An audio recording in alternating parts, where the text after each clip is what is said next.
Chaque jour, des millions et des millions de fois, on clique sur acheter. Mais que se passe-t-il vraiment juste après? Aujourd'hui, on va plonger dans les coulisses du paiement en ligne pour décortiquer ensemble cette mécanique secrète qui s'active à chaque fois. C'est la grande question. Ce simple clic, l'air de rien, déclenche une réaction en chaîne d'une complexité assez folle, et tout ça en quelques secondes à peine. Alors suivez le bide, on part à la découverte de ce processus qui est pour la plupart d'entre nous totalement invisible. Pour y voir plus clair, on va décortiquer ça en 4 temps. On va d'abord se mettre dans la peau d'un commerçant, puis on suivra le trajet d'une transaction, ensuite on verra qui paye quoi dans l'histoire, et enfin on ira à la rencontre des géants qui construisent tout ce système. Allez, on plonge dans le vif du sujet. Tout commence par une décision qui est juste fondamentale pour quiconque veut vendre en ligne. Quelle solution de paiement choisir? Et dans le monde du e-commerce, il y a 2 noms qui reviennent tout le temps sur la table, Shopify Payments et Stripe.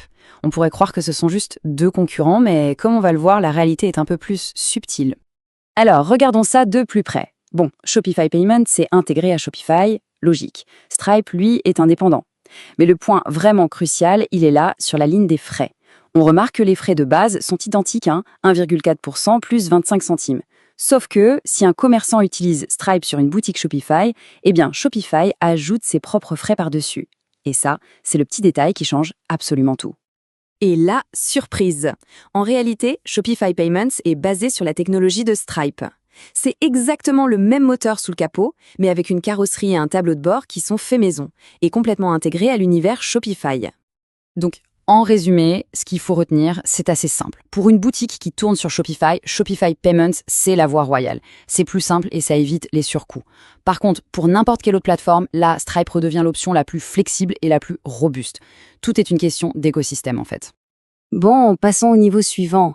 Le commerçant a fait son choix, le client est sur le site et clique sur « Acheter ». Qu'est-ce qui se passe à cet instant précis? Pour bien se représenter la chose, l'image d'une autoroute numérique est parfaite. Il faut vraiment imaginer un réseau ultra complexe où l'information voyage à une vitesse folle en passant par tout un tas de péages et d'échangeurs. Alors, qui est-ce qu'on croise sur cette autoroute? Il y a le client et le marchand, bien sûr. Ensuite, leurs banques respectives. La banque du marchand, qu'on appelle acquéreuse, et celle du client, la banque émettrice. Par-dessus ça, on ajoute les grands réseaux comme Visa ou Mastercard, et enfin, le processeur de paiement, Stripe par exemple, qui joue un peu le rôle de chef d'orchestre de tout ça. Et voilà le trajet qui se fait en un éclair. Tout commence par l'initiation, on entre ses infos.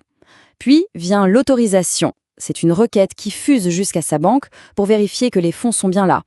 Une fois qu'on a le feu vert, on passe au règlement, le marchand regroupe toutes les transactions de la journée, et enfin le transfert. Là, l'argent bouge réellement et la transaction finit par apparaître sur notre relevé de compte. Maintenant qu'on a une idée du trajet, une question se pose. Ce voyage a-t-il un coût? La réponse est absolument. On va explorer la face cachée, la face financière de cette autoroute numérique. On reprend notre image, chaque véhicule qui emprunte cette autoroute doit payer des péages. Et pour un paiement, ces péages, ce sont les fameux frais de traitement qui sont prélevés directement sur le montant de la transaction. Et attention, ce n'est pas une seule grosse commission. C'est en fait une somme de plusieurs petits frais.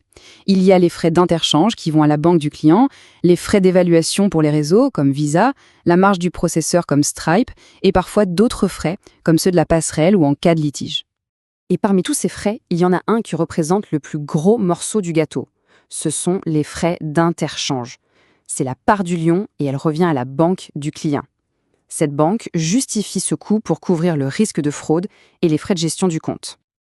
Ok, on a vu le choix du commerçant, le processus, les coûts. Il nous reste une dernière couche à explorer, la plus profonde. Qui sont ces entreprises qui construisent et qui maintiennent cette gigantesque infrastructure mondiale? Parce que oui, au-delà des Stripe et des Shopify que tout le monde connaît, il y a des acteurs encore plus fondamentaux.